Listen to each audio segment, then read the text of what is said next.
जो ईडब्ल्यूएस है, जो आर्थिक पिछड़ों को जो आरक्षण दिया गया है मोदी सरकार द्वारा, सबसे पहले हम उनका आभार व्यक्त करते हैं और हमने सदा आभार व्यक्त किया है कि आपने अनारक्षित वर्ग की इस मांग को माना और उन्हें आरक्षण दिया।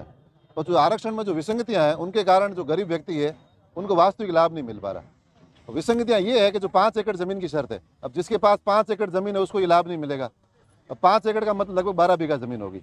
तो गुड़गांव और दिल्ली में तो आप एक प्लॉट की कीमत करोड़ रुपए है, और राजस्थान में आप देखें, पश्चिम राजस्थान में तो 5 एकड़ जमीन की कीमत 5 लाख रुपए भी नहीं है। भारत विविधताओं का देश है, अलग अलग प्रॉपर्टीज की अलग अलग रेट्स हैं। आप पूरे में ही पैमाना लागू नहीं कर सकते, मापदंड लागू नहीं कर सकते। इसलिए हमारी लगातार मांग है। एक तो विसंगति ये है, दूसरी है कि आप 1000 स्क्वायर फीट का आपके मकान नहीं होगा शहर में, और 100 वर्ग गज का आपके प्लॉट नहीं होगा।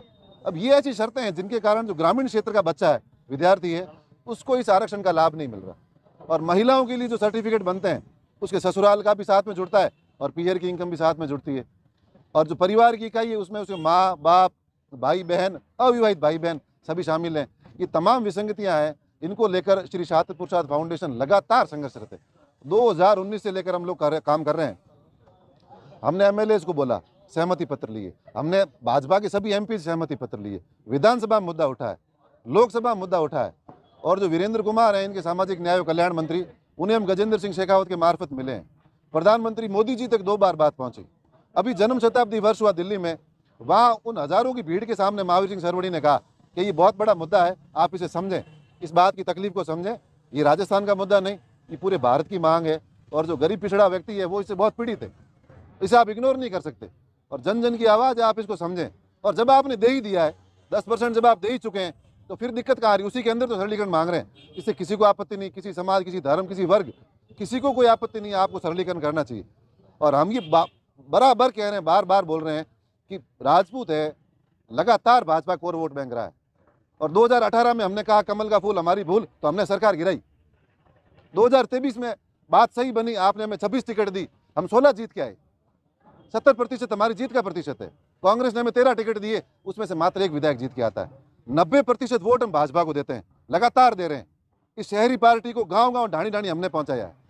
हमारी अपनी पार्टी खून पसीने सींचा है। और आज हमसे ही बेगुनाही, हमसे ही अन्याय, हमें दर्द होता है। ये दर्द सारे भारत के युवा को हो रहा है। और लगातार ये ऐसी मांग है, जो मांग ये अनसुई नहीं है। आप इस मांग को इग्नोर नहीं कर सकते। और हम फिर कहते हैं ये हमारी भाषा नहीं, ये हमारा स्वभाव नहीं। हम इस तरह की धमकी भरी भाषा बोलते नहीं, पर मजबूरन आज हमें धरना देना पड़ रहा है। मजबूरन हमें ये भाषा बोलनी पड़ रही है कि आप अगर सरलीकरण नहीं करेंगे तो हम आपको वोट नहीं देंगे। आप कुछ आंकड़ों की बात कर रहे थे कि किस तरह के आंकड़े, कैसे सर्टिफिकेट बन रहे? आंकड़ों की मैं निवेदन करूं आपसे कि जैसे पिछले वित्त वर्ष में 2,77,000 सर्टिफिकेट बने राजस्थान में, राज्य स्तर के, और उसकी अपेक्षा जो केंद्र में बने वो 90,000 बने। तो 70-30 का रेशियो है। जो व्यक्ति राजस्थान में तो गरीब है, दिल्ली जाते जाते अमीर हो जाता है। अब बाड़मेर की बात करें तो यहाँ पर 7,700 सर्टिफिकेट बने राज्य के, और जो केंद्र में जाते जाते 1,400 हो जाते हैं। भीलवाड़ा की बात करें तो भीलवाड़ा में 10,100 सर्टिफिकेट बने राज्य के, और सिर्फ 1,000 सर्टिफिकेट बनते हैं केंद्र के। ये अनुपात है। आप सोचें कि जो व्यक्ति राज्य में गरीब है और केंद्र में जाते जाते अमीर हो जाता है, ये क्या बात है?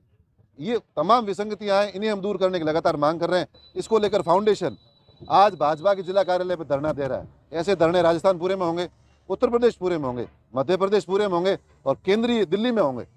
इसलिए हम सरकार से बार बार निवेदन कर रहे हैं, हमारी बात को माने, बात को समझे और ये सरलीकरण करे, तो उनके हित में रहेगा, हमारे हित में रहेगा। तो विसंगतियां दूर नहीं करती तो क्या कदम रहेंगे? विसंगतियां अगर दूर नहीं करती तो ये हमारा पहला स्टेप है। हम धरनों के आदी नहीं, हम प्रदर्शनों के आदी नहीं, लोकतांत्रिक तरीकों में विश्वास रखते हैं। पर लोकतांत्रिक तरीके से जो भी बन पड़ेगा हम सब करके दिखाएंगे। हम सरकार गिरा सकते हैं, हम सरकार बना सकते हैं, हमें सब रास्ते आते हैं।